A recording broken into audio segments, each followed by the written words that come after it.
लाहौर पाकिस्तान का वो शहर जो इतिहास की किताबों और पुरानी हवेलियों में बसता है।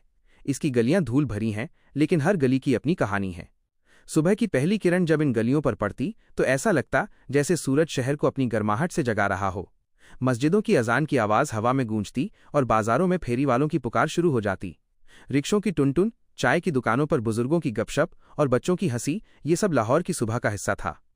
इन्हीं गलियों में रहता था अहमद, एक 12 साल का लड़का जिसके कंधों पर उसकी उम्र से कहीं ज्यादा जिम्मेदारी थी। अहमद का चेहरा मासूम था, लेकिन उसकी आंखों में एक गहराई थी जो जिंदगी की मुश्किलों ने दी थी। उसके बाल बिखरे हुए, कपड़े पुराने और पैबंद लगे हुए, और पैरों में एक जोड़ी टूटी फूटी चप्पलें। फिर भी उसकी चाल में एक तेजी थी, जैसे वो हर पल जिंदगी से जूझने को तैयार हो। अहमद का घर पुराने मोहल्ले की एक तंग गली में था, माइनस एक कमरा जिसकी दीवारें सीलन भरी थीं और छत पर टीन की चादर बारिश में टपकती थी। उस कमरे में अहमद अपनी माँ नूरजहां और 6 साल की छोटी बहन आयशा के साथ रहता था। नूरजहां कई सालों से बीमार थी, कभी तेज बुखार, कभी सांस लेने में तकलीफ। डॉक्टरों ने कहा था कि उसे फेफड़ों की बीमारी है और इलाज के लिए बहुत पैसे चाहिए। अहमद के पिता हसन, जो एक रिक्शा चालक थे, 5 साल पहले एक सड़क हादसे में चल बसे थे। उस हादसे ने अहमद की दुनिया उजाड़ दी थी। नूरजहां ने कुछ समय तक दूसरों के घरों में बर्तन धोए, कपड़े सिलने का काम किया, लेकिन बीमारी ने उसे बिस्तर पर लापटका। अब अहमद ही घर का इकलौता कमाने वाला था। उसकी ठेली, जो उसके पिता की आखिरी निशानी थी, उसकी जिंदगी का सहारा थी।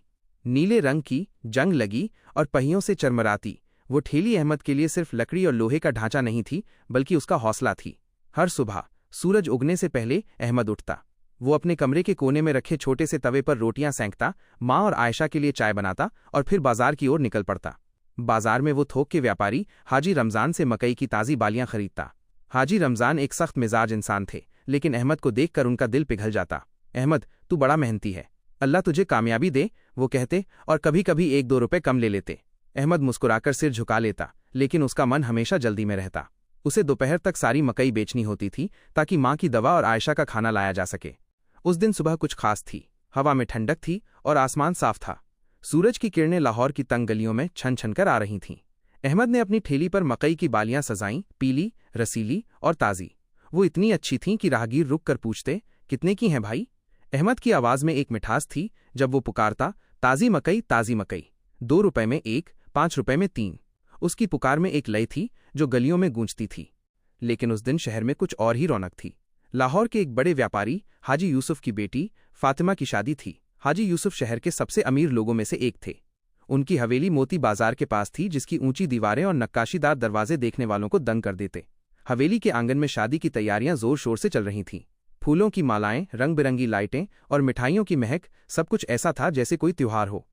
फातिमा, हाजी यूसुफ की इकलौती बेटी, एक खूबसूरत और पढ़ी लिखी लड़की थी। उसकी उम्र बमुश्किल 20 साल थी, लेकिन उसकी आंखों में एक आत्मविश्वास था जो अमीरों की परवरिश की निशानी था। उसने लाल रंग का लहंगा पहना था जिसमें सोने की कढ़ाई चमक रही थी। उसका दुपट्टा इतना नाजुक था कि हवा में लहराता हुआ लगता था। फातिमा की सहेलियां, जिनमें से कुछ ने हिजाब पहना था और कुछ ने चमकीले जोड़े, उसके इर्द गिर्द थीं। वो हंस रही थीं, गाना गा रही थीं और शादी की रस्मों का मजा ले रही थीं। फातिमा ने अपने पिता से कहा था कि वो बारात के साथ थोड़ा पैदल चलेगी ताकि बाजार की गलियों से गुजर सके। उसे बचपन की यादें ताज़ा करनी थीं जब वो अपनी दादी के साथ बाजार जाया करती थी। पापा, बस थोड़ा सा बाजार से होकर चलूंगी, फातिमा ने हाजी यूसुफ से कहा। हाजी साहब ने पहले मना किया, लेकिन फातिमा की जिद के आगे झुक गए। ठीक है बेटी, लेकिन ज़्यादा दूर मत जाना। बारात को समय पर मस्जिद पहुंचना है, उन्होंने हिदायत दी। फातिमा ने मुस्कुराकर सिर हिलाया और अपनी सहेलियों के साथ निकल पड़ी। उनके पीछे गाड़ियों का काफिला था जिसमें रिश्तेदार और पड़ोसी सजे धजे बैठे थे। ढोल की थाप और शहनाई की आवाज़ से माहौल और रंगीन हो गया था। अहमद अपनी ठेली धकेलते हुए उसी सड़क पर आया जहां बारात गुजरने वाली थी। ठेली भारी थी क्योंकि उसने आज ज्यादा मकई खरीदी थी। उसे उम्मीद थी कि शादी की भीड़ में लोग ज्यादा खरीदेंगे। उसका चेहरा पसीने से तर था, लेकिन वो रुकना नहीं चाहता था। तभी बारात की एक गाड़ी ने जोर से हॉर्न बजाया। अहमद घबरा गया। उसने जल्दी से ठेली को सड़क के किनारे करने की कोशिश की, लेकिन सड़क पर एक गड्ढा था। ठेली का पहिया उसमें फंस गया और अगले ही पल पूरी ठेली पलट गई। मकई की बालियां सड़क पर बिखर गईं। पीली, ताज़ी और रसीली बालियां धूल में सन गईं। कुछ टूटकर बिखर गईं, कुछ गड्ढे में गिर गईं। अहमद का दिल जैसे रुक गया। वो घुटनों के बल सड़क पर बैठ गया और उसकी आंखों से आंसू बहने लगे।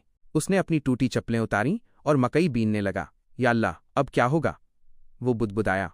माँ की दवा, आयशा का खाना, सब बर्बाद हो गया। उसकी आवाज़ में दर्द था और चेहरा गंदगी और आंसुओं से सना हुआ था। उसी वक्त फातिमा अपनी सहेलियों के साथ वहां से गुजर रही थी। उसने देखा कि एक गरीब लड़का सड़क पर बैठा है और चारों तरफ मकई बिखरी पड़ी है। भीड़ की वजह से रास्ता थोड़ा जाम हो गया था और फातिमा का गुस्सा भड़क उठा। उसे लगा कि ये लड़का लापरवाह है और शायद जानबूझकर ठेली पलटाई है ताकि लोगों का ध्यान खींचे। उसने अपने लहंगे को संभाला और उंगली उठाकर चिल्लाई, ए लड़के, ये क्या किया तूने? सड़क पर ठेली क्यों पलट दी? हमारी बारात आ रही है और तूने सब खराब कर दिया। अहमद ने सिर उठाया। उसकी आंखें लाल थीं और चेहरा आंसुओं से भीगा हुआ था। बहन जी, गलती हो गई, उसने कांपती आवाज में कहा। ठेली फंस गई थी। ये मेरी रोजी है, प्लीज मत डांटो। लेकिन फातिमा का गुस्सा कम नहीं हुआ। वो अपनी शादी के दिन थी और उसे सब कुछ परफेक्ट चाहिए था। चल हट, अपनी गंदगी साफ कर, उसने तीखे लहजे में कहा। हम अमीर लोग हैं, तेरे जैसे गरीबों की वजह से दिन खराब होता है। फातिमा की सहेलियां चुपचाप देख रही थीं। उनमें से एक, सारा, जो फातिमा की सबसे करीबी दोस्त थी, ने धीरे से कहा, फातिमा रहने दे, बेचारा बच्चा है। लेकिन फातिमा ने उसकी बात अनसुनी कर दी। बारात आगे बढ़ गई, ढोल की थाप फिर से गूंजने लगी। लेकिन अहमद वहीं सड़क पर बैठा रहा, अपनी मकई बीनता रहा। उसका दिल टूट चुका था। अमीर लोग कितने बेरहम होते हैं, उसने सोचा। क्या गरीब होना गुनाह है? अहमद उस दिन देर तक सड़क पर बैठा रहा। उसने एक एक मकई की बाली बीनने की कोशिश की, लेकिन ज्यादातर धूल में सन चुकी थीं। कुछ राहगीरों ने उसकी मदद की, लेकिन ज्यादातर लोग जल्दी जल्दी निकल गए। अहमद का दोस्त यूसुफ, जो उसी मोहल्ले में रहता था और रद्दी बेचने का काम करता था, वहां से गुजरा। उसने अहमद को देखा और दौड़कर उसके पास आया। अहमद, ये क्या हुआ? यूसुफ ने पूछा। उसकी आवाज में चिंता थी। सब बर्बाद हो गया यूसुफ, अहमद ने रोते हुए कहा। ठेली पलट गई, सारी मकई खराब हो गई। अब मां की दवा कैसे लाऊंगा? यूसुफ ने अहमद के कंधे पर हाथ रखा। चल, मैं मदद करता हूं। जो बची हैं उन्हें बेच लेंगे। दोनों ने मिलकर बची खुची मकई को ठेली पर लादा, लेकिन अहमद का मन उदास था। उसे फातिमा की बातें बार बार याद आ रही थीं। हम अमीर लोग हैं, तेरे जैसे गरीबों की वजह से दिन खराब होता है। ये शब्द उसके दिल में चुभ रहे थे। उधर फातिमा की बारात मस्जिद पहुंच चुकी थी। शादी की रस्में शुरू हो गई थीं। फातिमा का होने वाला पति इमरान एक युवा और दयालु डॉक्टर था। उसकी सादगी और गरीबों के प्रति सहानुभूति ने फातिमा को हमेशा प्रभावित किया था। लेकिन उस दिन फातिमा का मन थोड़ा बेचैन था। उसे अहमद का चेहरा बार बार याद आ रहा था, माइनस वो आंसू, वो कांपती आवाज। शायद मैंने जल्दबाजी में कुछ गलत कह दिया, उसने सोचा। लेकिन फिर अपनी सहेलियों की हंसी और शादी की रौनक में वो विचार दब गया। शादी की रस्में पूरी हुईं। फातिमा अब इमरान की पत्नी थी। हवेली में दावत का आयोजन था, जिसमें शहर के बड़े बड़े लोग शामिल थे। मिठाइयाँ, बिरयानी और शरबत की महक हवा में थी। फातिमा अपनी सहेलियों के साथ बैठी थी, लेकिन उसका मन कहीं और था। सारा ने उसकी बेचैनी भांप ली।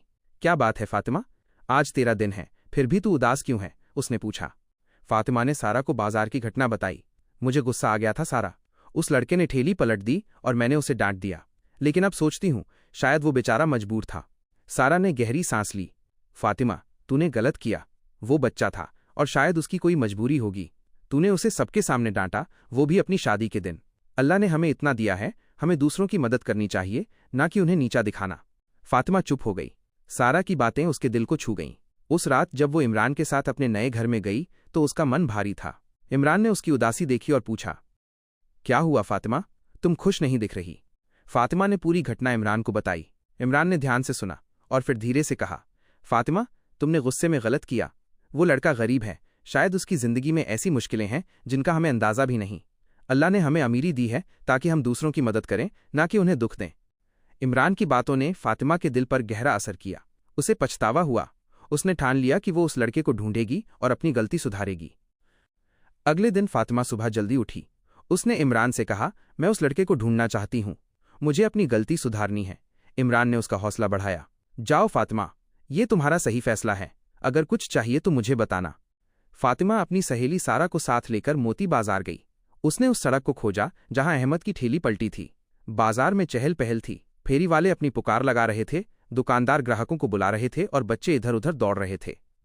फातिमा ने कई लोगों से पूछा, क्या तुमने एक छोटे लड़के को देखा जो मकई की ठेली धकेलता है? कुछ लोगों ने सिर हिलाया, लेकिन कोई सही जवाब नहीं दे सका। आखिरकार एक चाय की दुकान वाले ने कहा, हाँ, वो लड़का अहमद, वो रोज यहां से गुजरता है। आज सुबह भी देखा था।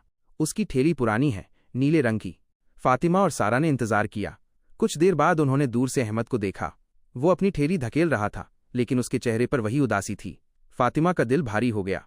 वो उसके पास गई और धीरे से बोली, भाई रुक जाओ। अहमद ने सिर उठाया। उसे फातिमा का चेहरा देखकर थोड़ा डर लगा। उसने कांपती आवाज में कहा, मैंने कुछ गलत नहीं किया। फातिमा ने मुस्कुराकर कहा, नहीं भाई, मैं तुमसे माफ़ी मांगने आई हूँ। मैंने कल गुस्से में तुम्हें डांटा, वो मेरी गलती थी। मैं तुम्हारी मदद करना चाहती हूँ। अहमद हैरान था। आप तो अमीर हैं, मुझे क्यों मदद करेंगी? उसने पूछा। क्योंकि मैंने सीखा है कि गरीबी कोई पाप नहीं है, फातिमा ने कहा, और दया करना हमारा फर्ज है। फातिमा ने अहमद से उसकी कहानी सुनी।